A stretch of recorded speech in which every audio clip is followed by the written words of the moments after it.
ನಮಸ್ಕಾರ. ಏಕಮುಖ ಯೂಟ್ಯೂಬ್ಗೆ ಸ್ವಾಗತ.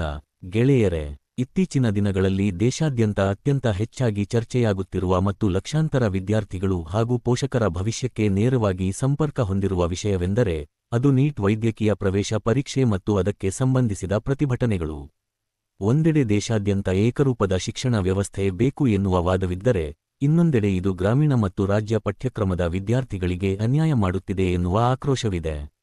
ಇಂದಿನ ವಿಡಿಯೋದಲ್ಲಿ ನಾವು ಯಾವುದೇ ರಾಜಕೀಯ ಪಕ್ಷಪಾತವಿಲ್ಲದೆ ಈ ವಿಷಯದ ಪರ ವಿರುದ್ಧ ವಾದಗಳು, ಸಾಧಕ ಬಾಧಕಗಳು ಮತ್ತು ಕೇಂದ್ರ ಹಾಗೂ ರಾಜ್ಯಗಳ ಮುಂದಿನ ನಡೆ ಏನಿರಬಹುದು ಎಂಬುದನ್ನು ಆರೋಗ್ಯಕರವಾಗಿ ವಿಶ್ಲೇಷಣೆ ಮಾಡೋಣ.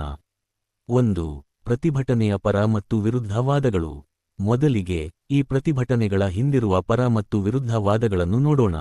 ಪ್ರತಿಭಟನೆಯನ್ನು ಬೆಂಬಲಿಸುವವರ ಅಥವಾ ನೀಟ್ ವಿರೋಧಿಸುವವರ ಪ್ರಮುಖ ವಾದವೆಂದರೆ, ರಾಜ್ಯ ಪಠ್ಯಕ್ರಮದಲ್ಲಿ ಓದಿದ ವಿದ್ಯಾರ್ಥಿಗಳಿಗೆ ಸಿಬಿಎಸ್ಇ ಮಾದರಿಯ ಪರೀಕ್ಷೆ ಎದುರಿಸುವುದು ಸವಾಲಾಗಿದೆ. ಲಕ್ಷಾಂತರ ರೂಪಾಯಿ ಕೊಟ್ಟು ತರಬೇತಿ ಪಡೆಯುವ ಸೌಲಭ್ಯ ಪ್ರತಿಯೊಬ್ಬ ಬಡ ಅಥವಾ ಗ್ರಾಮೀಣ ವಿದ್ಯಾರ್ಥಿಗೆ ಸಿಗುವುದಿಲ್ಲ ಎಂಬ ಆತಂಕವೂ ಇದೆ.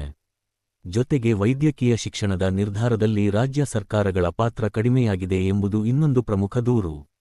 ಇನ್ನೊಂದೆಡೆ, ನೀಟ್ ವ್ಯವಸ್ಥೆಯನ್ನು ಬೆಂಬಲಿಸುವವರ ವಾದವೆಂದರೆ ದೇಶದಾದ್ಯಂತ ಒಂದೇ ಪರೀಕ್ಷೆ ಇರುವುದರಿಂದ ಪ್ರವೇಶ ಪ್ರಕ್ರಿಯೆಯಲ್ಲಿ ಪಾರದರ್ಶಕತೆ ಇರುತ್ತದೆ. ಹಿಂದೆ ಪ್ರತ್ಯೇಕ ಪರೀಕ್ಷೆಗಳ ಹೆಸರಿನಲ್ಲಿ ಖಾಸಗಿ ಕಾಲೇಜುಗಳು ಪಡೆಯುತ್ತಿದ್ದ ಅತಿಯಾದ ದೇಣಿಗೆ ದಂಧೆಗೆ ಇದು ಅಣೆಕಟ್ಟು ಹಾಕಿದೆ ಮತ್ತು ಯಾವುದೇ ರಾಜ್ಯದ ಅರ್ಹ ವಿದ್ಯಾರ್ಥಿ ದೇಶದ ಉತ್ತಮ ಕಾಲೇಜಿನಲ್ಲಿ ಸೀಟು ಪಡೆಯಲು ಸಮಾನ ಅವಕಾಶ ನೀಡುತ್ತದೆ. 2. ಸಾಧಕ ಮತ್ತು ಬಾಧಕಗಳು. ಈಗ ಈ ವ್ಯವಸ್ಥೆಯ ಸಾಧಕ ಮತ್ತು ಬಾಧಕಗಳನ್ನು ಸರಳವಾಗಿ ಅರ್ಥೈಸಿಕೊಳ್ಳೋಣ. ಪ್ರಮುಖ ಸಾಧಕಗಳೆಂದರೆ ವಿದ್ಯಾರ್ಥಿಗಳು 10 ಬೇರೆ ಬೇರೆ ಪ್ರವೇಶ ಪರೀಕ್ಷೆಗಳನ್ನು ಬರೆಯುವ ಶ್ರಮ ಮತ್ತು ಹಣ ಉಳಿತಾಯವಾಗುತ್ತದೆ. ಹಾಗೆಯೇ ಅರ್ಹತೆಯ ಆಧಾರದ ಮೇಲೆ ದೇಶದ ಯಾವುದೇ ಭಾಗದ ವೈದ್ಯಕೀಯ ಕಾಲೇಜಿಗೆ ಸೇರಲು ಸಾರ್ವತ್ರಿಕ ಅವಕಾಶ ದೊರೆಯುತ್ತದೆ. ಇನ್ನು ಬಾಧಕಗಳನ್ನು ನೋಡುವುದಾದರೆ, ಕೇವಲ ಒಂದೇ ಒಂದು ಪರೀಕ್ಷೆಯ ಫಲಿತಾಂಶದ ಮೇಲೆ ಇಡೀ ವರ್ಷದ ಶ್ರಮ ನಿರ್ಧಾರವಾಗುವುದರಿಂದ ವಿದ್ಯಾರ್ಥಿಗಳಲ್ಲಿ ಮಾನಸಿಕ ಒತ್ತಡ ವಿಪರೀತವಾಗುತ್ತದೆ. ದ್ವಿತೀಯ ಪಿಯುಸಿ ಅಥವಾ 12ನೇ ತರಗತಿಯ ಶಾಲಾ ಅಂಕಗಳಿಗೆ ಯಾವುದೇ ಹೆಚ್ಚಿನ ಮೌಲ್ಯವಿಲ್ಲದಂತಾಗಿದೆ. ಮೇಲಾಗಿ ಪರೀಕ್ಷಾ ಅಕ್ರಮಗಳು ಅಥವಾ ಪ್ರಶ್ನೆಪತ್ರಿಕೆ ಗೊಂದಲಗಳು ಉಂಟಾದಾಗ ಲಕ್ಷಾಂತರ ಮಕ್ಕಳ ಭವಿಷ್ಯ ಆತಂಕಕ್ಕೆ ಸಿಲುಕುತ್ತದೆ. 3. ವಿವಿಧ ರಾಜಕೀಯ ಪಕ್ಷಗಳ ಮುಂದಿನ ನಡೆ.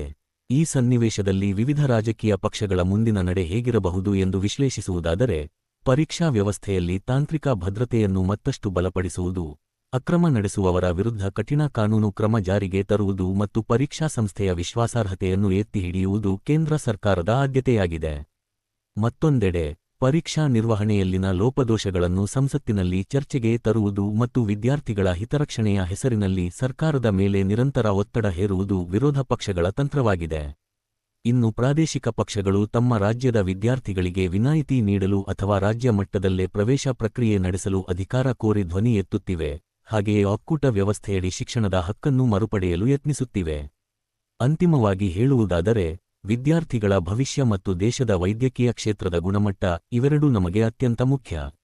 ಯಾವುದೇ ರಾಜಕೀಯ ಲಾಭ ನಷ್ಟದ ಲೆಕ್ಕಾಚಾರವಿಲ್ಲದೆ, ಶಿಕ್ಷಣ ತಜ್ಞರು ಮತ್ತು ಆಡಳಿತಗಾರರು ಒಟ್ಟಾಗಿ ಕುಳಿತು ಸೂಕ್ತ ಸುಧಾರಣೆಗಳನ್ನು ತರುವುದೇ ಇದಕ್ಕೆ ಶಾಶ್ವತ ಪರಿಹಾರ. ಈ ವಿಷಯದ ಬಗ್ಗೆ ನಿಮ್ಮ ಅಭಿಪ್ರಾಯವೇನು? ನೀಟ್ ಪರೀಕ್ಷೆಯಲ್ಲಿ ಯಾವ ರೀತಿಯ ಸುಧಾರಣೆಗಳು ಬರಬೇಕು ಎಂದು ನೀವು ಭಾವಿಸುತ್ತೀರಾ?